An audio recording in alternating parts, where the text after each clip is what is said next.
आप सबका आपके अपने YouTube चैनल की कथा टीवी पर मैं मीनू शर्मा स्वागत करती हूँ। ओम नमो भगवते वासुदेवाय नमः।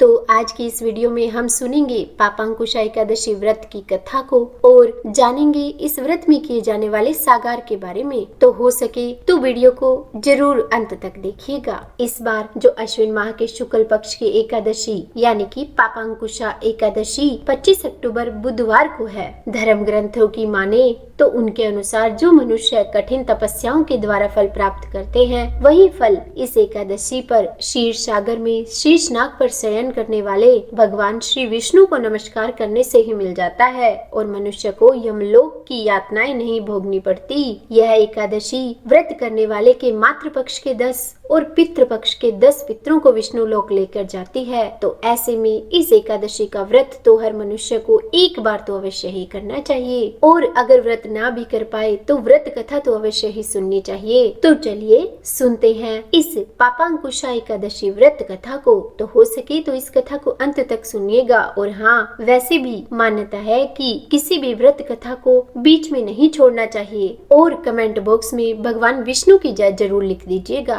तो पापांकुशा एकादशी व्रत कथा के अनुसार एक समय नैमिषारण्य क्षेत्र में 88,000 ऋषिवर श्रीमद् भागवत गीता की लीलाओं का वर्णन कर रहे थे, गुणगान कर रहे थे। तो उसी समय श्री सुत जी महाराज वहां आ पहुँचे। सुत जी महाराज शौनक आदि 88,000 ऋषियों को देखकर उनसे बोले कि हे ऋषियों, पुरुषोत्तम भगवान श्री हरि को एकादशी का व्रत बहुत प्रिय है। ये एकादशियां प्रत्येक माह में 2 होती है और इस प्रकार संपूर्ण वर्ष में 24 होती है। पर यदि किसी वर्ष में अधिक मास आ जाए तो उन 2 को मिलाकर 26 एकादशी हो जाती है और इन समस्त एकादशियों का फल उनके नाम के अनुसार ही है। जैसे इनके नाम हैं वैसे ही इनके गुण हैं। इन एकादशियों के व्रत करने से भगवान श्री हरि बहुत ही प्रसन्न होते हैं और करने वाले की सभी मनोकामनाएं पूर्ण कर देते हैं। तब श्री सुत जी महाराज के मुख से एकादशी व्रत की ऐसी महिमा को सुनकर ऋषियों ने श्री सुत जी महाराज से पूर्ण भाव से पूछा कि हे सुत जी महाराज,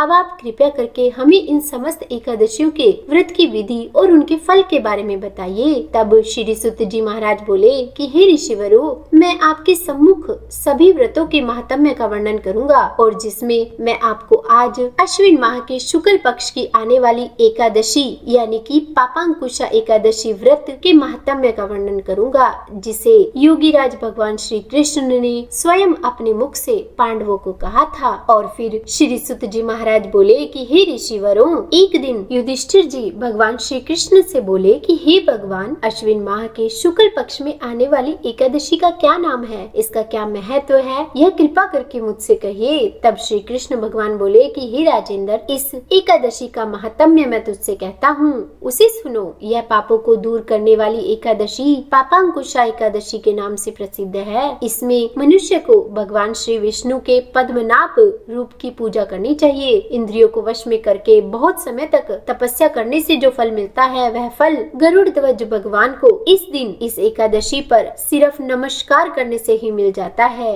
अज्ञान से बहुत पाप करने पर भी मनुष्य पाप नाशक भगवान को नमस्कार करके घोर नरक को नहीं जाते। पृथ्वी पर जितने तीर्थ और पवित्र स्थान है उनका फल भगवान के नाम और कीर्तन से मिल जाता है। जो शार्ंग धनुषधारी जनार्दन की शरण में चले जाते हैं वे मनुष्य कभी यमलोक की यातनाएं नहीं भोगते, यमलोक नहीं जाते। जो मनुष्य प्रसंगवश एक एकादशी का व्रत भी कर लेता है तो वह कठिन पाप करके भी यमलोक को नहीं जाता। हे मनुजाधिप, जब तक मनुष्य पद्मनाभ नाम की एकादशी का उपवास नहीं करते तब तक उसके शरीर में पाप रहते हैं। हे राजन, किसी बहाने से भी जिसने यह एकादशी कर ली तो वह यमराज को नहीं देखता। यह एकादशी स्वर्ग, मोक्ष, आरोग्य, सुंदर स्त्री और धन देने वाली है। एकादशी के समान पवित्र गंगा, गया, काशी, पुष्कर और कुरुक्षेत्र आदि तीर्थ भी नहीं है। इस एकादशी का उपवास करके रात्रि में जागरण करके बिना परिश्रम ही भक्त विष्णु पद को प्राप्त हो जाता है। हे राजेंद्र, इसका उपवास करने से मनुष्य 10 पीढ़ी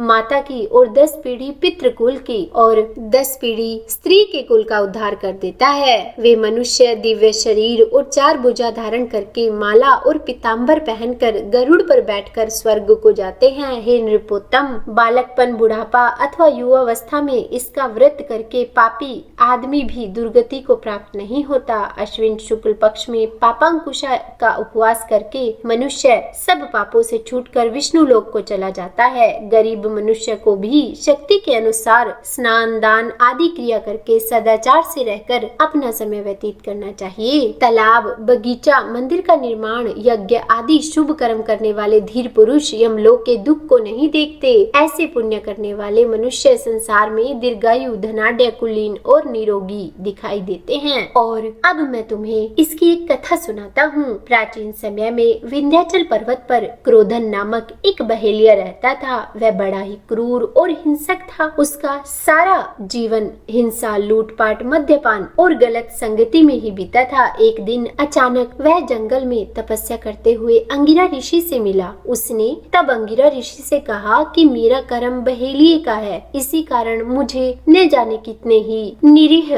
पशु पक्षियों को मारना पड़ता है। मैंने जीवन भर बहुत पाप कर्म किए हैं, इसीलिए मुझे तो नरक जाना ही पड़ेगा। अगर कोई ऐसा उपाय हो जिससे मैं नरक न जाऊं, मेरे सारे पाप मिट जाएं और मुझे मोक्ष मिले, तो आप मुझे कृपा करके बताइए। तब उसके निवेदन पर महर्षि अंगिरा ने उसे अश्विन माह के शुक्ल पक्ष की इसी पापांकुशा एकादशी का विधि पूर्वक व्रत करने को कहा और महर्षि अंगिरा के कहे अनुसार उस बहेलिये ने इस एकादशी का व्रत रखा भी। अश्विन माह के शुक्ल पक्ष की एकादशी के दिन बहेलिये ने विधि पूर्वक भगवान विष्णु का पूजन किया और अपना व्रत रखा और भगवान विष्णु की कृपा से उस बहेलिये को सारे पापों से छुटकारा मिल गया। मृत्यु के बाद जब यमदूत बहेलिये को यमलोक लेने के लिए आए तो वे ये चमत्कार देखकर हैरान हो गए कि पापांकुशा एकादशी का व्रत करने के कारण उसके प्रताप से बहेलिये के सारे पाप मिट चुके थे और यमदूतों को यमलोक खाली हाथ ही जाना पड़ा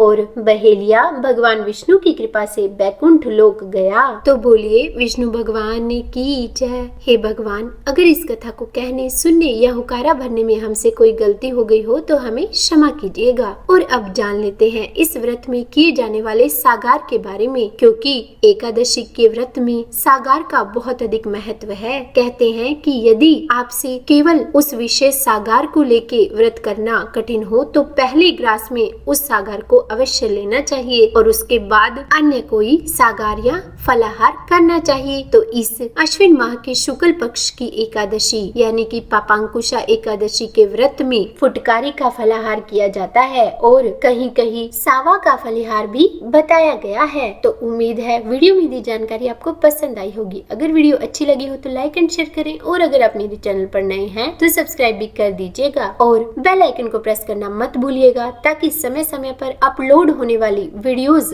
सबसे पहले आपको मिल सके। तो बोलिए विष्णु भगवान की जय।